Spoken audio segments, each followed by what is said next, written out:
श्रीगुरुभ्यो नमः हरि ओम ओम जन्माद्यस्य अन्वयात् इतरश्चार्थेषु विज्ञस्वराट् तेने ब्रह्महृदाय आदिकवये मुह्यन्ति यत्सूरयः तेजो वारिमृदां यथा विनिमयो यत्र त्रिसर्गो मृषा धाम्ना स्वेन सदा निरस्तकुहकं सत्यं परं धीमहि. So we were seeing एवं सति पारमहंसी संहिता इति समाख्या उपपद्यते. In this way, we have explained that this first invocation shloka, this invocation verse, this Mangalasarana, is only establishing the Vedanta. Okay, and therefore the text can be definitely called as Paramahamsi Samhita. Samhita means text. Paramahamsi means that which belongs to Paramahamsas. Paramahamsa means renunciates, sannyasis. Okay, so this text is definitely a text that belongs to renunciates. Why? Because Paramahamsanam Vedanta Vakyartha Nididhyasana Rupatvad Atra Upakhyananam Tat Tatparyakatvad. Because Paramahamsas, what do Paramahamsas, the renunciates, do? What should they do actually? The renunciates, it is said, Sanyasya Shravanam Kuryat. After taking renunciation, you should have to study, listen to the Shastra, listen to the scriptures. That is what is the rule. Now, listen to the scriptures means what? When the words which are spoken by the Guru hits the ears, Karna Shashkuli Avachana Chaitanyam, the consciousness associated with the ears. When the words spoken by the Guru hits the ears, that is what is generally called as Shravana. But that doesn't end there. Meaning, when you listen to someone, you don't listen actually. That is one thing, you don't listen. That is a different thing. But you listen to it along with processing it. You process. How? That how question will not arise if you don't process. You are processing, you are not understanding, immediately there is question. Yes, what you say is right. Yes, you accept that because you have processed. So when the processing is not complete, you ask a question. When the process is complete, you accept. So that means you are already inquiring into the subject matter of what you are hearing, listening to. Okay. So Shravana is a listening, Manana is inquiry, the contemplation. So the contemplation takes place along with the listening. Now, why do you listen and contemplate on things? At least here, not for the other things. To understand, to gain a clarity, that is what we do. Everywhere, that is the common thing. To understand, you hear and contemplate on it.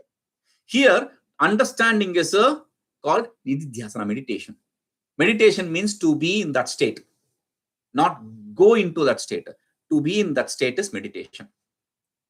So that meditation is what is the ultimate goal of hearing and contemplating, listening and contemplating. So he says, Vedanta Vakyartha Nididhyasana Rupatvad. This for the job, the to-do list, important thing for the sannyasis, renunciates, is to inquire into the meaning of Vedanta. Inquire into the meaning of the words means not, see, words have two meanings. One is the word meaning, then there is an implied meaning. I may say something, but I don't mean that. This, I learned a very, very beautiful lesson when I heard this word. I didn't understand. I was like, what is he saying? It gave a shot to his arm. That was a statement. And the news is something which is not talking about someone shooting someone. And I was like, what does that mean then? Then this shot does not mean he was shot. It means it gave a boost. It gave him strength. Oh, then that short word is a word meaning. The boost or something, whatever that means, the strength that it gives is implied meaning. So that implied meaning is what we are talking about here, not the word meaning. Okay, so To inquire into the implied meaning is their job. They have to do only that. So, and the whole Upakyanam, all the stories in the Bhagavata is the text where stories are said. The stories are not important. The implied meaning, the word meaning is stories, but the implied meaning is not story, it is knowledge. That is what is important here. But Bhagavata has become an emotional blackmail system. It is good for the devotees. Devotees want to be emotionally blackmailed. They want to remain emotionally blackmailed. That is a common thing for the devotees. But for the Vedantins, we have to go beyond, because emotion is a thought process, thought function. So we have to go beyond the thought function. So for them, this is the only job, not getting bound by the stories, but to go to the root, the purport of the teaching, which is the implied meaning of the stories. Okay. Then he says, this first story, this first shloka, invocations verse, also is similar to the Gayatri mantra. How is that? So he says, एवं ध्यायेम इति परस्थाने धीमहि इति छान्दस प्रयोगात् गायत्री रूपत्वम् अस्याः सूचितम्. Asyaha, for this invocation verse, Suchitam is implied. What is implied for this invocation verse? Gayatri Rupatvam. That this also is of the form of Gayatri, of the nature of Gayatri. Gayatri is a mantra, which is a very common mantra. Everyone listens to it as a song. So that mantra is implied here. How do you know this? Because the word Dhimahi, Satyam Param Dhimahi, the final word Dhimahi is used in this text. What that word has to do with Gayatri? Gayatri also has Dhimahi. Just because there is Dhimahi here and Dhimahi there, that cannot make them both same. So we say, no. Instead of using the word Dhyayema, he has used Dhimahi. Dhyayema is also a proper word which can be used here. Dhyayema, 3 words, 3 characters. Dhimahi, 3 characters. So the number of characters is same. He should have used Dhyayema instead of Dhimahi. But he used Dhimahi purposefully to use the Atmanepada for the reason that it is to show that it is similar to the Gayatri mantra. How do you say that it is similar to Gayatri mantra? Yes. Tat saviturvarenyamitti asya artha swaradityane suchitah. Tat saviturvarenyam. That's the part of mantra. Tat saviturvarenyam. This tat saviturvarenyam is equivalent to swarat. Tat saviturvarenyam is equivalent to swarat. This is like that story. This boy, he was asked to remember the 2 stories for his essay, 2 essays. He had to remember. One is about the tree, the other is about the cow. So he is a lazy boy and lazy like your Winston Churchill. So he did a Inky Pinky Ponky. Inky Pinky Ponky, which one will come? Okay, cow. So he memorized cow. He knows that cow is the essay which they are going to ask. He memorized it. And next day came the question paper where said, write an essay on tree. This fellow is doomed, but smart fellow. He wrote everything, whatever he knows about cow. After writing, he said, this cow we tie in that tree. Job done. He wrote an essay on tree. So you are doing the same job here. Tat savituhu varenyam is the cow which we want to tie on this tree. Swarat. They don't have any commonality. Tat savituhu varenyam. Tad means that Paramatma, that absolute. Savituhu, the sun. Varenyam is superior. That absolute sun is superior. And Swarat means that which rules itself, means that which is established in itself, that which is self-effulgent. But where is the commonality? There is no common ground. You are doing the same thing. For that we say No. Tat Savituhu Varenyam. I said in Sandhya Vandana, the daily ritual, we say a statement. This is not to do with the Sandhya Vandana itself. That after completing the daily ritual, we say, Aso Adityo Brahma, Brahmaiva Hamasmi, the sun which we see is the absolute self. And that absolute self, I am. By saying this, we gain that Mahavakya, the identity between the absolute and the individual self. We meditate on that. Now here, this Tat Savituhu Varenyam, that Savituhu, that sun is absolute, that absolute sun is a superior. Okay, that superior, Varenyam, superior. That is what is the idea there. We have to take. Now, Swarat. Swarat means Swayam Rajateti Swarat, that which is established in itself, that which rules itself, that which is dependent on itself, that which is self-effulgent. Now, when you say that which is dependent on itself, self-dependent, self-effulgence, self-dependence is the important idea, because you may be whatever, however superior you are, or you are associated with whichever superior thing, still you cannot be considered to be superior, because you are either dependent upon something superior or you are dependent upon something being superior. Whether you being superior are dependent upon something, or you being inferior or dependent upon something superior, there is a dependence on something else, therefore you are inferior. In both ways, you are still inferior. So, dependence is a inferior. Dependence makes you inferior. So, he says, Swarat, it is self-dependent. It is not dependent upon anything. So, Varenyam, that is superior. So, both establish the superiority of this state. Okay. Then, Bhargo Devasya Dhimityasya Arthaha Janmadyasya Ityadina Suchita. Bhargo Devasya Dhimahi. The next part of Gayatri Mantra. Bhargaha Prakashaha. Devasya, of the deity. Dhimahi, we meditate upon. We meditate upon the effulgence of that God, that absolute. Self-effulgence of that absolute. Okay, that is what is said in Janmadyasyatah, Janma Adi Asyatah, means the creation, etc., of this world, of this cosmos, from which self the creation, etc., came into existence. But there it was we meditate upon that which is effulgent, and here it is from which the creation, etc., came into existence. What is the connection?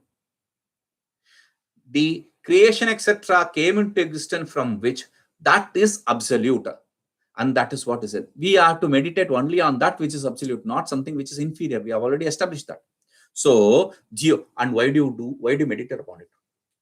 Why should you meditate upon that absolute? Why do you have to meditate upon that absolute? So that is said, Jio Yona Prachodayati Tyasyartha Tene Brahma Hruda Ityadina Suchita.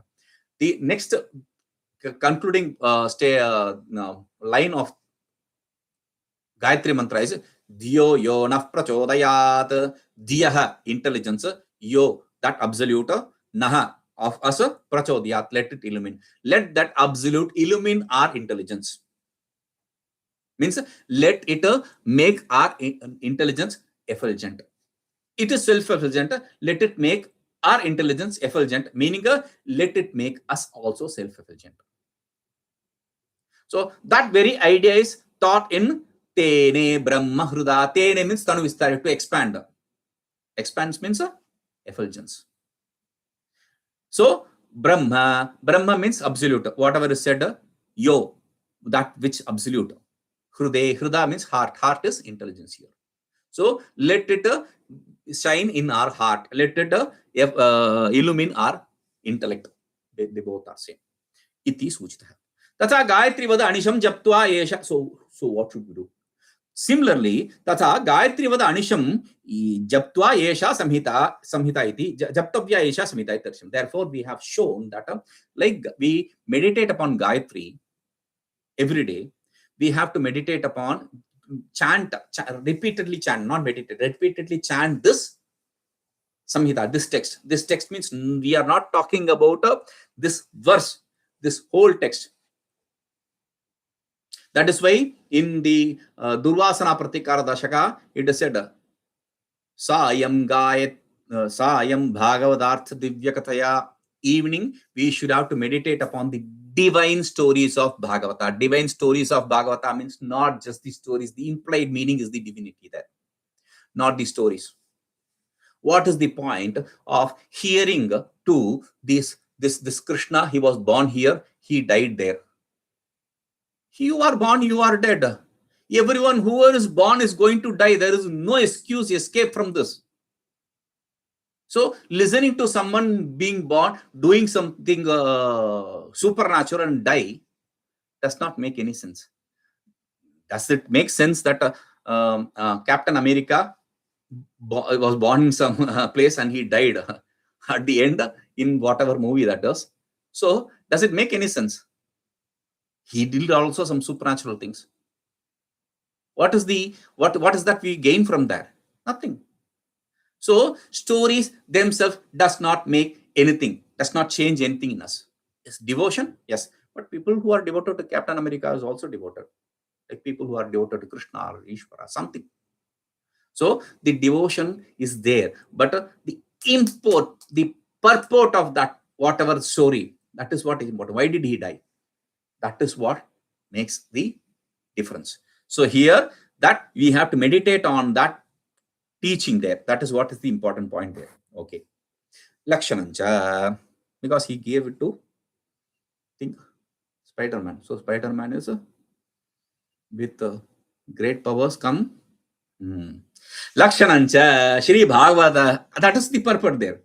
So Lakshanancha Shri Bhagavatasya Suchitam. The definition of Bhagavata is said here. What is that? See, this is another important point.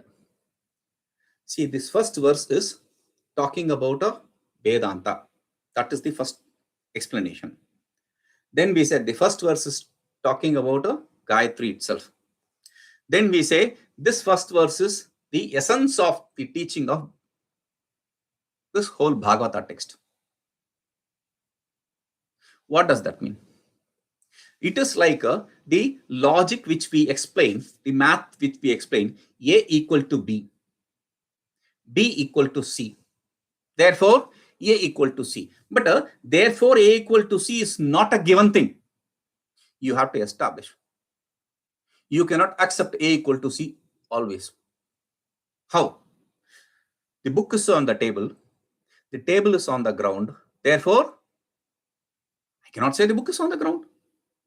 That logic is extrapolated logic, extended logic. When a teacher was teaching this, he wanted to pull the legs of this student who is a mischievous student. So he asks, do you understand what I said? A equal to B, B equal to C, therefore A equal to C. He said, yes, I understood. Okay, understood. Come on, get up and say. He wanted to belittle him. That fellow is a smart fellow, mischievous fellow. So he said, he got up and said, sir, I understood. Okay, explain. Sir, I love you. But what does that have to do with this? Sir, I love you. You love your daughter. Thank you, sir. Yes, sir. So A equal to B, B equal to C, A equal to C. He established what he need to explain. So that is not what this is all about.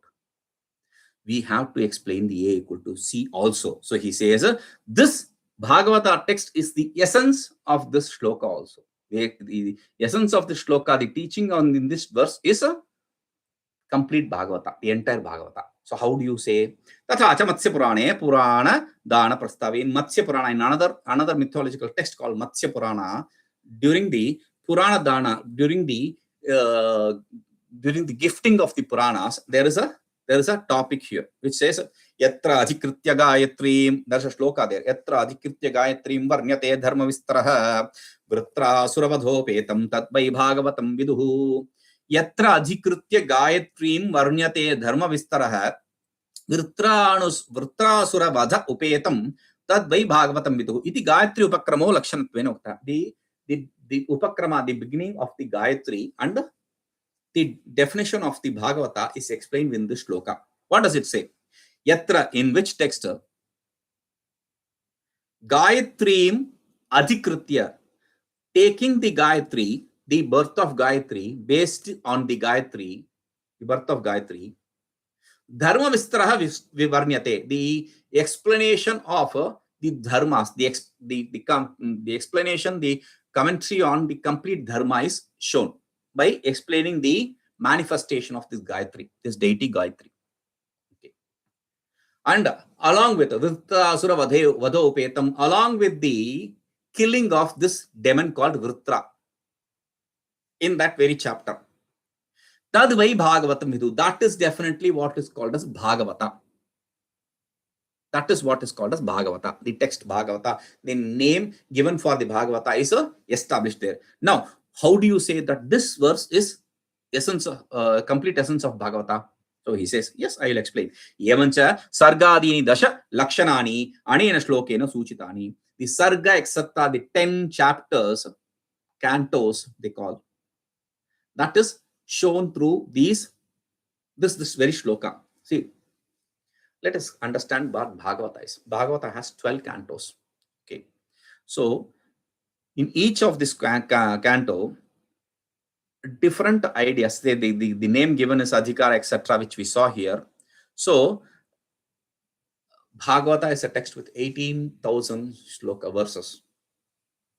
And there is a statement in Sanskrit which says Bhagavate Vidusham Pariksha. See, other text can be understood with not too much of effort, but Bhagavata needs a lot of effort to understand it. That's why they call it a learned man is tested through Bhagavata. Why? During the writing of Bhagavata itself, there is a story. The author of Bhagavata is Vyasa. Vyasa told his Ganesh, he accepted, Lord Ganesh, he accepted, the elephant god, he accepted to be the scribe for this author. He said, I will write. Oh, I am very fast, so it's very difficult to write my thought process. Don't worry, I will write everything. I will say, you say, and it is done already. So, okay, I'm faster than the Google transcript. So he said, oh, no problem. Okay. So when he tested him, it was too fast actually, without any mistake. Now, that's a challenge because no author can quote things without thinking. There should be a da da da da, etc. naturally.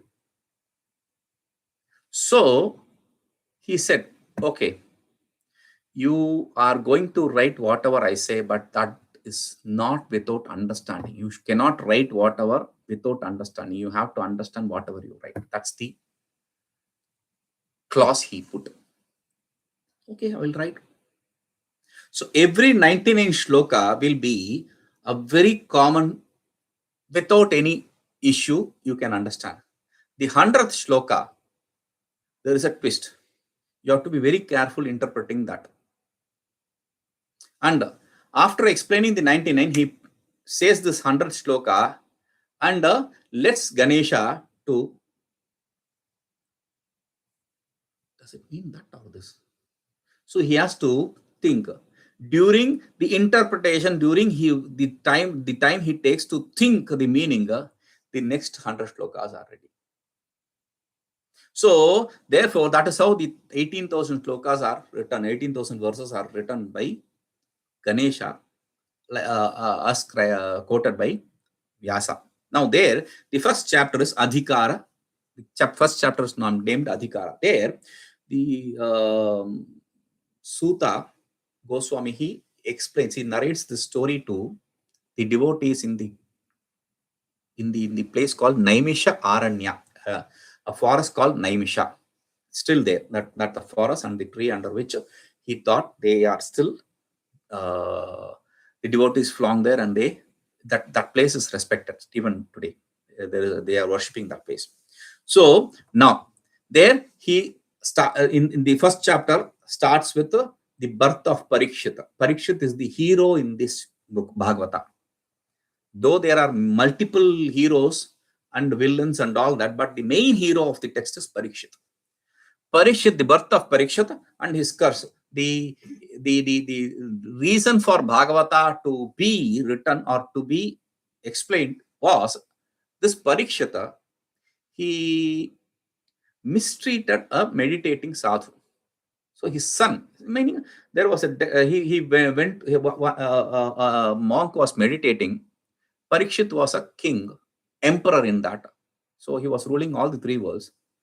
And he came for hunting game.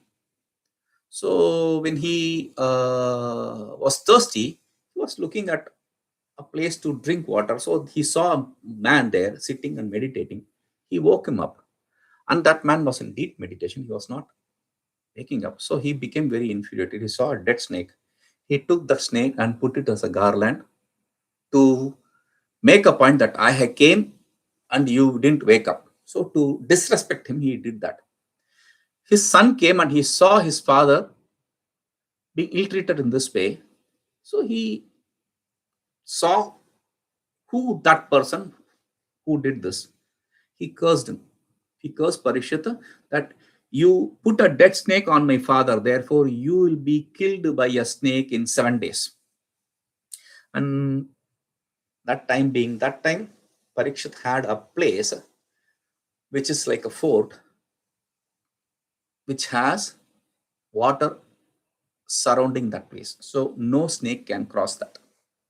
So he stayed in that fort because he doesn't want to be killed by a snake. So he protected himself in that fort at least for 7 days. Let us see. So at that point of time, he wanted to understand what death is.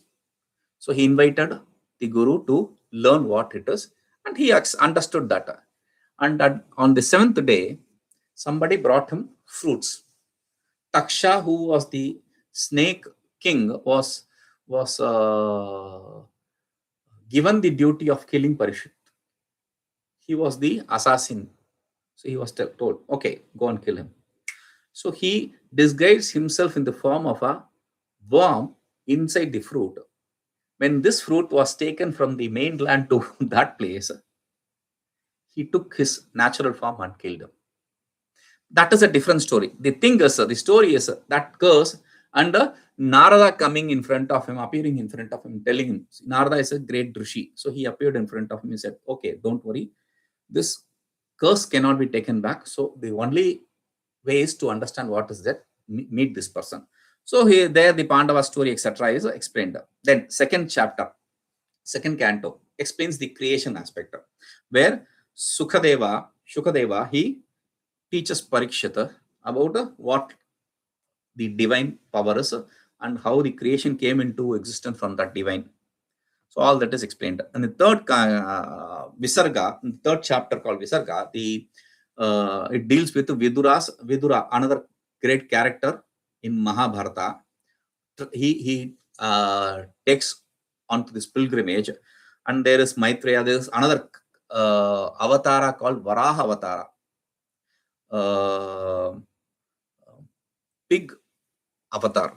So God takes, when the creation is created, then another demon king, he takes this world and immerses in the water, ocean. So in the form of Varaha, in the form of a pig, he fought, Vishnu fought the demon, destroyed him, and brought this earth above the from the water.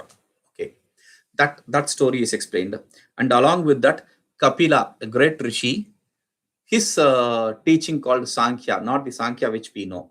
So that teaching was explained by him to his mother Devahuti. And in the fourth chapter, which is Visarga, third chapter, Visarga is fourth chapter. Okay, so the fourth chapter, the Daksha, the parampara, the lineage of Daksha, his the story of Daksha, his daughter Sati and son-in-law Shiva, their story is explained. And this is the chapter where Jada Bharata, the great saint who was attached to a deer, therefore was thinking about the deer at the final moment and had to be born as a deer again in the next birth, who decided attachment is dangerous. Therefore, he gave up the attachment. He was not associated with any of the other deers. And in the third birth, he became a human being again because he remembered what his past birth was. And he gained a human body. And in that body, he was aloof. He was a not he was like an inert. Jada means inert. Bharata, his name. So he was like an inert. Therefore, he was referred to as inert Bharata. So his story, a beautiful story, that is explained there. Now, fifth chapter is Manvantara chapter, where the lineage of Priyavrata, his son Rishabhadeva, etc., that is explained. And okay, Manvantara is where Bharata is explained, not in the Visarga chapter. In the Visarga chapter, Dhruva, the devotion of Dhruva is explained. Okay. So fifth chapter is Manvantara, where the 14 Manvantras, the 14 creations are explained, and Rishabhadeva's story is explained, and that is where Jadabharata is also explained. Sixth chapter is Poshanam, Pusha Poshane, to nourish. There, the Ajamila's liberation. Ajamila is a character, he got liberated. How he got liberated, that is explained. And the death of Vritrasura, like we saw in the shloka verse, Vritrasura Vada. So death of Vritrasura demon, that is explained. And the Narayana Kavacha, one more very important Kavacha means an armor. So Narayana, collection of verses which works as a protection, that is explained there. Then in the 7th chapter, the story of Prahalada, a small young devotee of Vishnu, was explained. Is explained that there, this devotee of Vishnu, Prahalada, is a son of a demon king.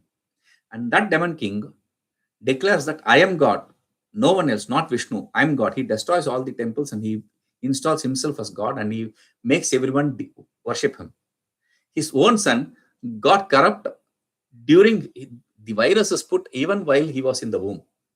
Okay. And he was told, Vishnu is the God, not your father, Prahlada. See, he tries to follow the same path. Even after birth, he tries to influence the other friends. They were the teachers also. They were afraid, so they complained to his father. Father tries to kill his son, not able to kill his son. Finally, he says, okay, where is your Vishnu? Is he here in this pillar? Yes, he is everywhere. He is omnipresent. He is definitely there. When he comes out in a very, very, very, very different form from whatever we have seen. A human body with a lion head. This is because he had a boon of not being killed by a human or an animal, nor by a weapon, nor by an instrument, all those different clauses. So all the clauses are taken care of in this form, and he was killed not inside the house, not outside the house, at the foothold of the house, or the front gate of the house. So that is the story. Anyway, so then in the 8th skandha, the 8th canto, the 14 Manvantras and the Samudra Manthana, the churning of the ocean, Milky Ocean, that is explained. And this is the chapter where the Vamana Avatara means the avatar which was in the form of a dwarf. He comes to this demon king and asks for, see, he is performing a great fire oblation. In that fire oblation, he is inviting Brahmins and he is donating whatever they ask for. So this Vishnu in the form of a Vamana, a short dwarf, he comes and asks, I want 3 steps of land, that's all. Ask for more, 3 steps enough. So, okay, first step, earth. When he gives, okay, I promise to give you 3 steps. First step, earth. Second step, heaven. Now the third step, where should I put? Now all the 3 worlds which you rule is under my control. You have given it to me. Now where should I put the third step? That, though he was a demon king, being a great devotee, he said, okay, place it on my forehead. Place it on my head. That is the place where your head, third step should be. So he surrenders himself. That's the idea there. Okay. So then the 9th canto, that describes the lineage of sun and moon, Surya Vamsha and Chandra Vamsha. And this is where the story of Rama is explained. 10th chapter is a very important and the biggest chapter of all the other chapters, all the other cantos, which is dealing about. 9th chapter deals about the birth of Krishna, but 10th chapter is completely devoted to all the actions he did in that form as Krishna Avatara. That is explained. His games with everyone in Mathura, in Vrindavan, then he finally shifting to Dwaraka. All that story is explained. Many of the Bhagavata people who tell the story of Bhagavata, which I said is an emotional blackmail, ends here. They don't go beyond this. They explain only these 10 chapters because this is where the devotion is explained. The 11th chapter is a Vedanta chapter, Uddhava Gita, a very important chapter for Vedantins. See, the devotees, they stop with 10th chapter.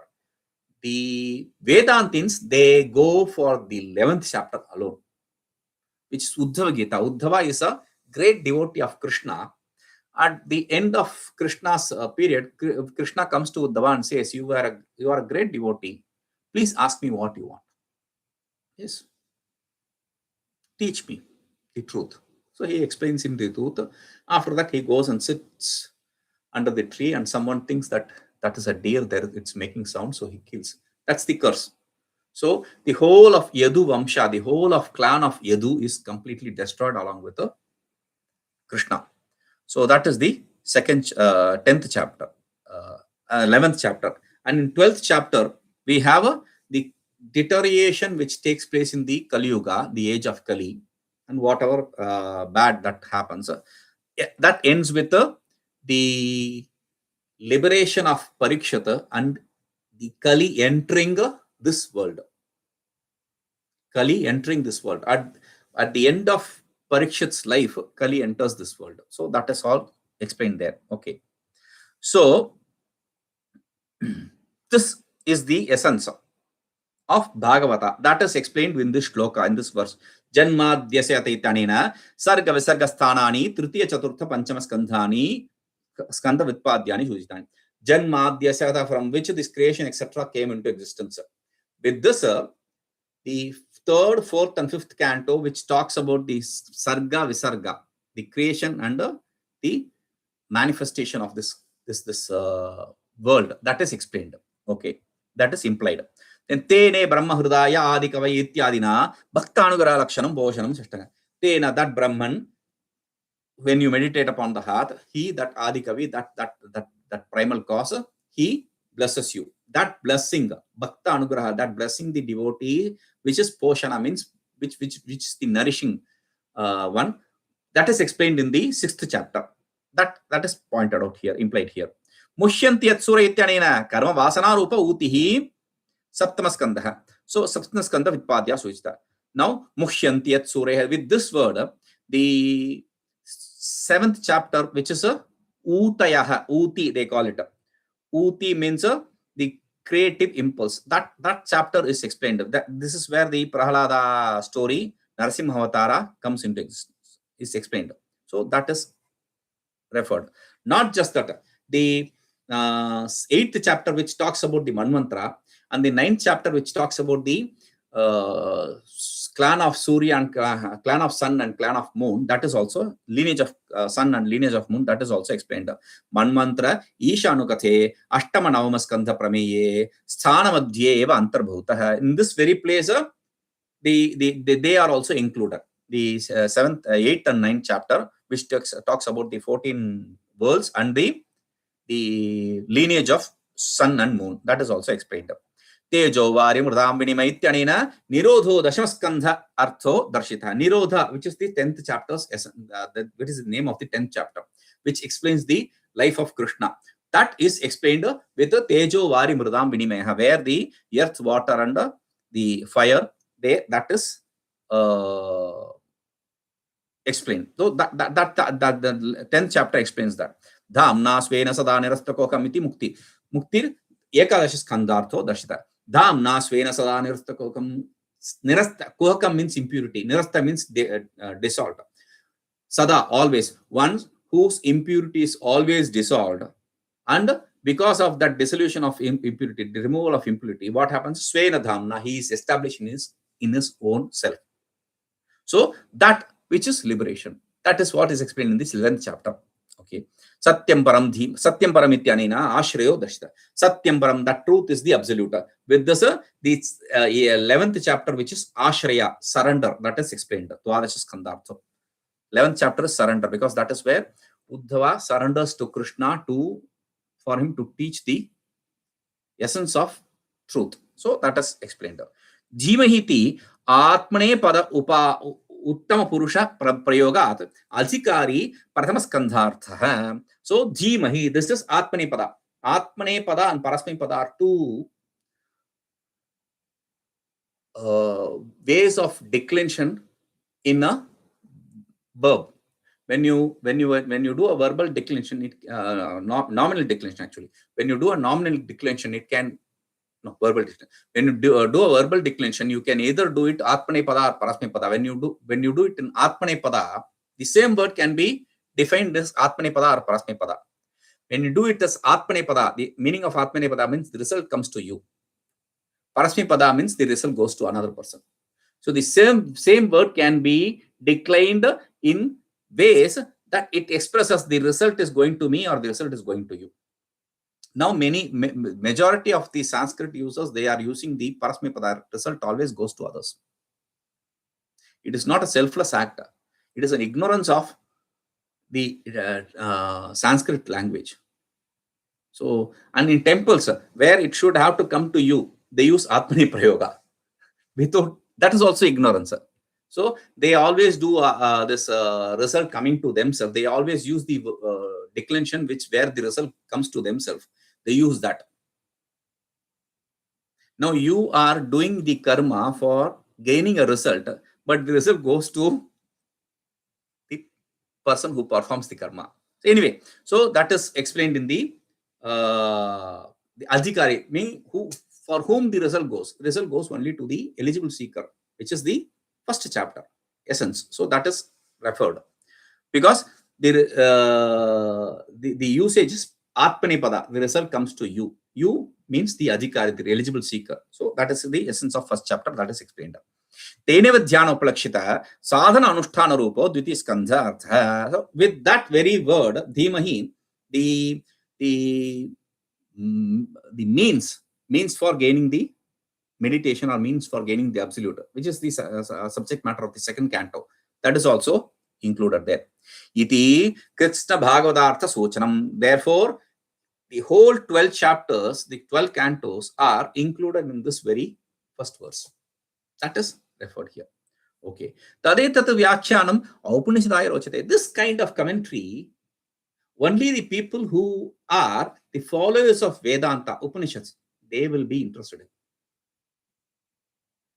Only they like this. Oh, this first shloka gives the essence of Vedanta. Very good. The first shloka gives the essence of Gayatri. Yes, Gayatri is Vedanta. Very good. And the first shloka gives the essence of the complete 12 chapters. Oh, very good. A equal to B equal to C. That is what we want to establish. So they will be very happy with this explanation, but not the others. Who are the others? One, if you say these fellows will be happy, who are they? Those who are unhappy. So he says, Satvatastu varnayanti. Satvata means the devotees. Devotees, there are different kinds. The followers of Bhagavata is one devotee.